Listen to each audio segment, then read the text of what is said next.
Hey guys, Mark here with another fragrance review. This time, let's delve into the designer house of Thierry Mugler. And as you can see from the title, another Amen Angelman flanker. Yes, seems like the Mugler house, that's all they've been releasing as of late, is flankers to some of their top sellers. And not that I'm complaining, a lot of them have been home runs, man. Pure malt, I love that stuff. Among others, of course, all flankers can't be great, but they've done some really good stuff. But I'd love to see a lot more from the Mugler house, something away from the Amen DNA, just something totally different, just another fragrance, but that's my personal preference. Today I'm going to be tackling one of their flankers, of course. If they're going to release them, I'm going to review them. The name of this one, the official name is Amen or Angelman Taste of a Fragrance, or in French, Le Goût du Parfum. It also has a nickname. This release right here never had, Mugler never released it with the pure name. I know it's a flanker from Amen, and a lot of them, of course, Pure Shot. All of these have a pure name to them. I believe it was bloggers, maybe reviewers, that gave this name, and it kind of caught on. The name Pure Chili to this fragrance, but it's not an official name. If you want to know more about how Pure Chili came about, I would love you guys to go on the Fragrance Bros channel. Ask Jeremy from the Fragrance Bros. Jeremy loves talking about the name Pure Chili and how it came about. Definitely send him a PM, tell him I sent you, because he loves talking about Pure Chili. So now on a more serious note, let's delve into Angelman Taste of Fragrance. Well, how did this whole idea with Mugler Taste of a Fragrance really come about? Well, Mugler, they're known for this. They're known to take all of their top sellers, Angel, Amen, Alien, among others, and give them a flavor enhancer, as I would say, a flanker to the original. They did it with, of course, pure malt, putting a liquor note in the fragrance, kind of trying to change the whole idea of the fragrance, but keeping that same DNA going. They did it with Taste of a Fragrance with all their top sellers, including, of course, Amen, and this is what you see here. So the whole idea of this line was where haute cuisine meets haute parfumerie, and mix both flavors together, of course. As a reviewer and, of course, a subscriber to my channel, especially if you're really into fragrances, you're going to notice a lot of ingredients that go in some dishes, as far as eating wise, will be notes in a lot of our fragrances. So really these two mesh together really well. What a great idea from Mugler personally. So how did this come about? Well, in their brief, Mugler wanted to, they actually invited a top chef from France, Hélène Darroze, and in their brief they were just talking to this top chef and be like, okay, these are our top sellers, Angel, Amen, and what flavor enhancer would you put in this?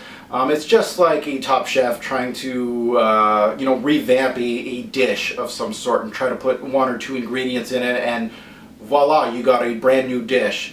A little more flavor to it also. So really an interesting idea, more of a PR stunt more than anything personally, but with Amen, with the top chef and of course the Mugler folks out there, they decided to enhance the Amen DNA with the note of chili pepper. Now when I first heard this chili pepper, I'm like, ooh, that's a daring note to put in a designer fragrance, definitely.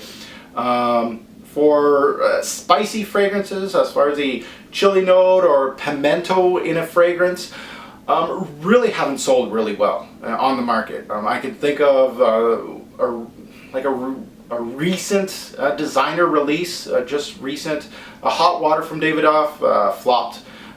So, putting in, pimento or red hot chili pepper note in a fragrance really is daring for a designer brand. You know that it might not sell that well, but I could see the idea because a chef, especially a top chef with an Amen DNA, kind of went off the wall and put the chili pepper note. It will work for some, it might not work for others. This is one of those fragrances that got a lot of hate on base notes and on YouTube, and it's getting lots of love too. It's really a middle of the road. And these are the type of fragrance reviews I love doing, because a lot of people are 50-50, and I love dissecting these type of fragrances. So this guy right here hit the shelves back in 2011. I actually have another fragrance from the Taste of a Fragrance lineup. Actually, I got the Alien one. The Alien one, the flavor enhancer in this fragrance, this is a woman's fragrance if you didn't know, is caramel, the flavor enhancer in this guy. So that was a blind buy for me. There will be a review on this guy shortly on my channel for all the women out there that is watching. Parfumier for this fragrance, they didn't, Mugler never published who was the nose behind it. I believe just because the PR standpoint that they had the Top Chef name Hélène Darroze, they didn't want to put a nose behind this fragrance, but we all know a Parfumier built this fragrance. I'm assuming it's Jacques Mugler because he has done many Muglers before, a lot of the flankers, but that's just me, a stab in the dark. So guys, let's get into presentation. Let's take a look at Taste of a Fragrance.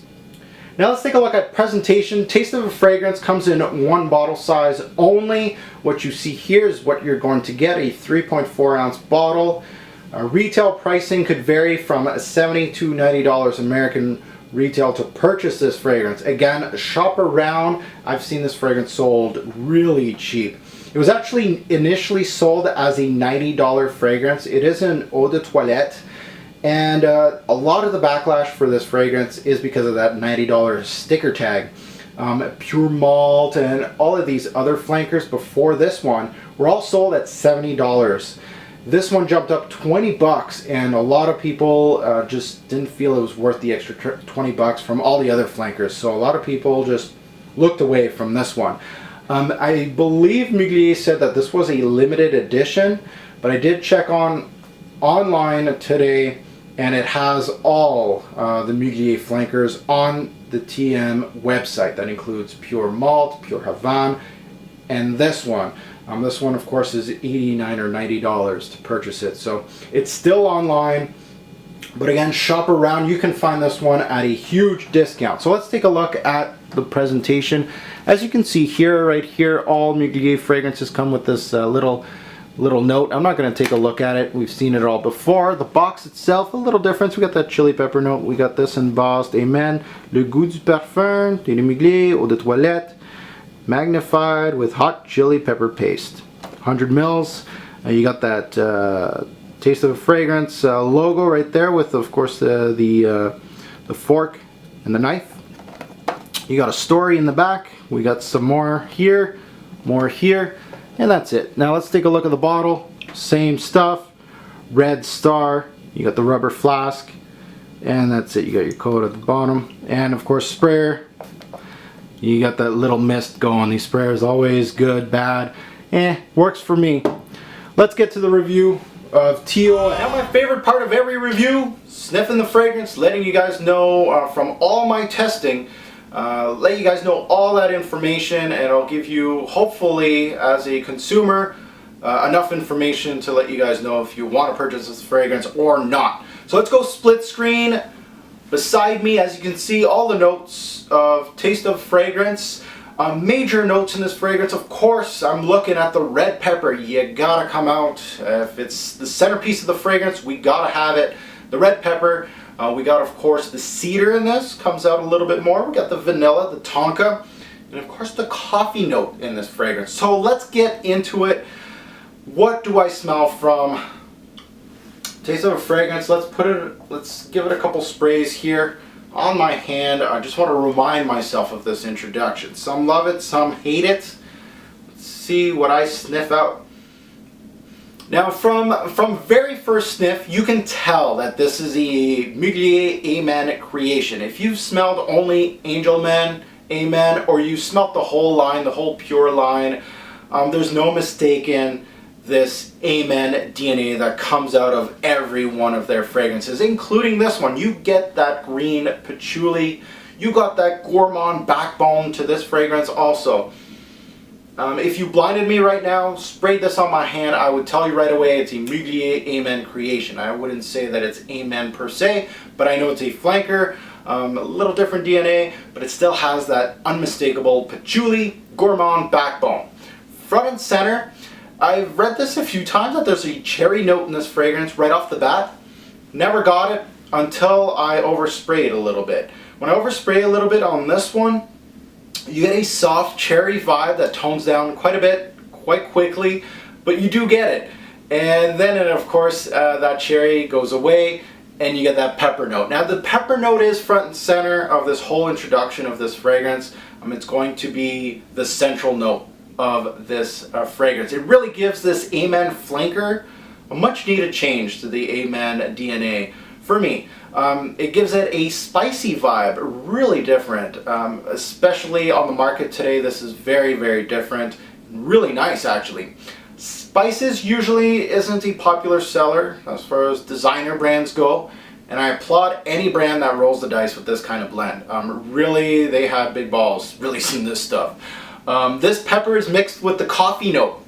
Now, the coffee note in Mugler fragrances, I've always been the first to say this, the coffee note in Mugler fragrances isn't the best out there. Of course not. It's a synthetic coffee-like blend, but it is there. Now, the patchouli gives this overall a green. Also, it also has that sweet vanilla-like from the base coming in. So that gourmandish is coming in, that Amen DNA is coming up. You're getting that spice. The patchouli's there. I didn't get much of the mint or even that signature tar note in the original Amen. So if you hated that note, you might want to sniff this one out. They replaced it with the hard-to-like note with another hard-to-like note, in my opinion. They removed the tar, they put in the chili pepper, so now if you don't like chili pepper or you don't like tar, you're kind of out of luck. You don't like either one of these. The chili pepper note in here really smelled like chili paste. It's spicy, but not overwhelming. I never felt overwhelmed by this fragrance or that chili-like note in this fragrance, nah.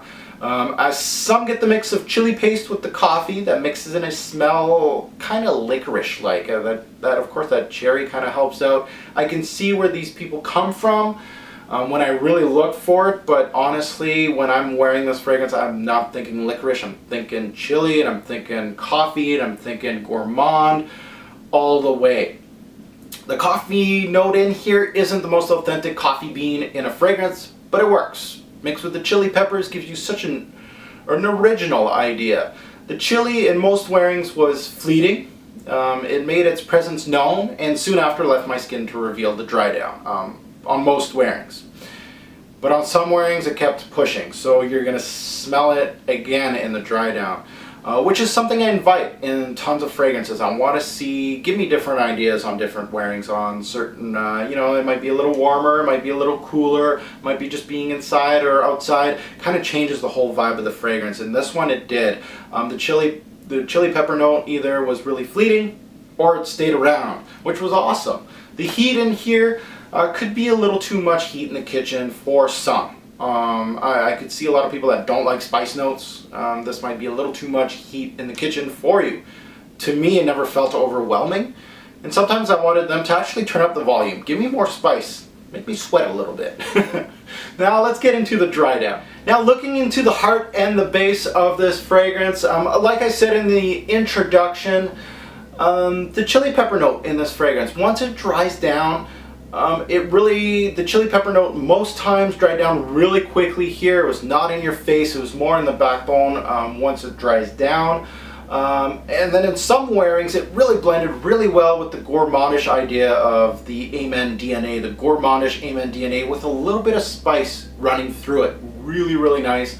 At those wearings I felt like this one was smooth and really a great balance of scents and notes coming together. Some people may really prefer this dry down much more than that daring intro that we've seen in this scent. Of course, the intro really daring, just like Amen with that tar note, kind of daring. Same thing here with the chili pepper note. It might be a little too much for some wears, and you're just going to wait till the dry down, and then it smooths out really, really nice. Blends really nice, actually. Now, the coffee note and taste of a fragrance really is the major player, I found. And it is the backbone of this Amen flanker. Yeah, lots of patchouli, a little bit of cedar here. Of course, you got that vanilla to give it some sweetness. But really, that coffee note is the major player in this fragrance. Almost at times kind of gave me like a nutmeg-like appeal. Think like Givenchy, very irresistible, kind of nutty-like appeal. You got the patch the patchouli, the coffee, and the vanilla, bringing out that original Amen DNA. It's starting to warm up. It's starting to smell a little familiar to all of you Amen lovers out there. It was very smooth, well balanced here. The intro was much more centered around that, of course, that chili note. This one has it hanging around. Starts getting a little more foodie here. You get a little bit of cedar here too. Not overpowering by any means. In the mid, this fragrance is creamy. It's spicy. It's warm. I think the Fragrance Bros, I watched your review, guys, and I said, they said it smelled like spice cake. Yeah. Gourmandish, warm, a little bit spice to it, a little bit of kick to it. Really a good blend, personally, I think. Many synthetic coffee-like notes in some fragrances rarely smell like coffee and kind of come off almost chocolatey in fragrances. And I felt it in this one. In this scent, it did that. It really did not remind me of a cup of coffee or coffee beans. It really felt more almost tippy-toeing in that chocolatey coffee-like combo. Still gourmandish, still really good, and it kind of gives it to me also an Amen. It's less coffee-like, more chocolatey, gourmandish-like. So, guys, let's get into my final take. I'll let you guys know what I feel about this fragrance. Now, my final take on TOF, that's just Taste of a Fragrance, short-formed for all of you. Basically, my whole take on this is Mugler removed the tar in the Amen DNA and infused it with a spicy red pepper. This makes Amen much more delicious and gourmandish than bold. You can tell this one is much easier to wear than the original. This one is probably the weakest of the Amen cool weather flankers, which makes this a little more wearable in my opinion. I really feel like this one's easy to wear. I think some of the best qualities of this flanker is the warming quality. I really felt like when I was wearing this, it has a warming quality. The spice is very comforting after a while wearing this quite a bit. Really a nice warming quality to this fragrance. Gotta give Mugler props for going totally left field with this edition. Totally, not many designers would use this kind of mix. Really left field type of idea. I don't think it worked sales wise, but it did work for a lot of people. A lot of people love this mix. I call this one, I got like a slow mover zone, as I call it. Slow mover zone for me, maybe for some of you out there. Basically, the slow mover zone means it takes time to love. Really, at first you kind of get it and you think this fragrance is just average or even below average. Then it kind of slowly creeps up the charts. I really felt like Taste of a Fragrance, the more I wear it, the more I was enjoying this one. So for you, all of you out there that's wore it only once, give it a second chance. It doesn't have this superstar power that some Muglers kind of gave me, you know, like pure malt. It was love at first sniff. And I think with a small collection, I could see this one getting lost in the shuffle. I really don't think of this one as a signature scent. I feel it's a little daring. I know it's versatile, but I think it's a very good versatile scent to wear from time to time. It's going to be one of those that's going to collect dust for a bit. You're going to wear it, collect dust, you're going to wear it. It's really one of those scents. I don't think it's a signature scent that somebody would wear every day. And with a big collection, it could get lost in the shuffle.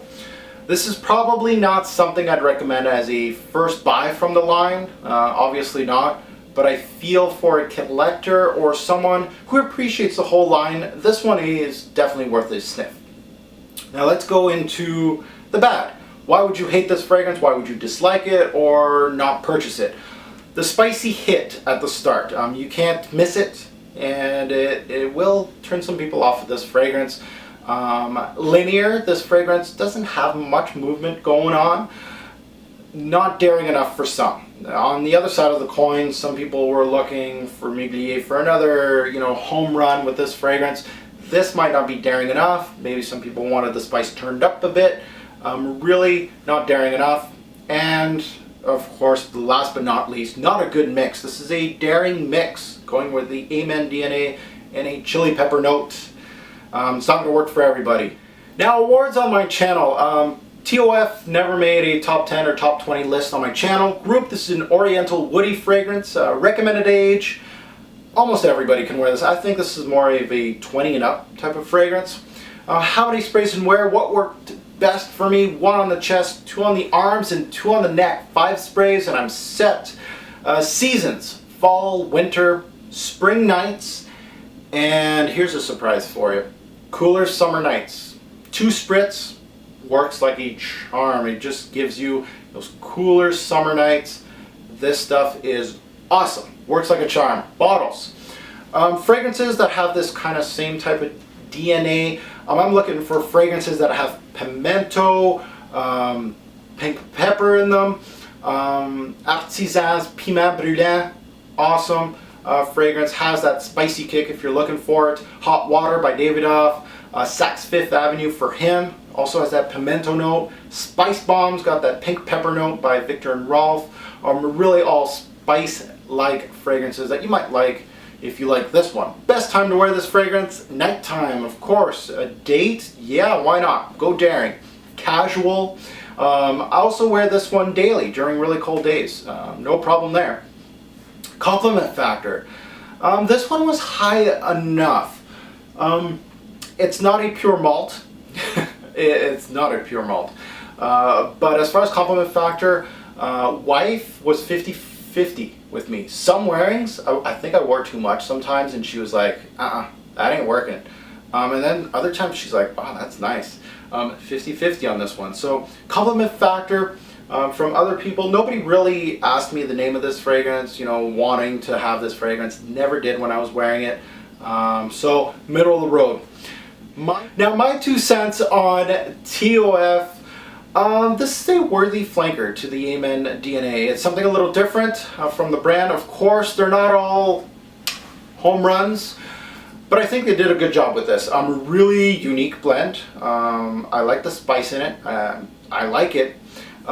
This one does not get that much press than, of course, the malt or the Havane, but I think it's worthy of the name. I really think it's worthy of the Amen DNA. A solid release from the Mugler line, especially if you like spice. If you hate spice, you're just going to say this is horrible. But if you like spice, you like the Amen DNA, you can't go wrong with this. This is, to some people, a 9 or a 10 on the Richter scale. For me, it's going to be a little lower than that, but I don't think this is a snoozer per se. So let's get into the rating system. Let's go split screen. I'm going to rate this sucker. So projection. This one get 8 bottles out of 10. It's heavy as far as projection goes. It will give you a great scent cloud. It's not as good as the others. A lot of the Amen, especially Amen, the original, is huge in projection, but still heavy, I felt. Longevity, 8 bottles out of 10. 6 to 8 hours, any given wearing, this stuff does last. Again, it's not 10 plus or 12 plus hours as some of the other flankers, but this one's good. 8. Versatility. Little more versatile than a lot of the Amen that I think. 9 bottles out of 10, really a versatile scent. It's not that daring, it's not going to give you too much punch. Good enough for nighttime in all seasons. Overall smell, I'm going to give it an 8. I think it's decent. Again, it warmed up to me. When I first smelled this, I was in the 6 or 7 range, more of a 6. Now it's more of an 8. Every time I wear this, I like it. I like that spicy punch. I love it. And then that gourmandish ending with a little bit of spice running through that gourmand. Ooh, baby. 8. Overall score, it's a solid release from Mugler. It's not a home run. It's good. I think you should get your nose on it. 8 bottles out of 10, definitely. And that goes to By Char Pass, Taste of a Fragrance, TOF, the Amen version. By Char Pass. This is a definite try. That pepper note, yeah, it's 50-50 for everybody. Try this one out and see what you get. Thanks for watching. Have a good one.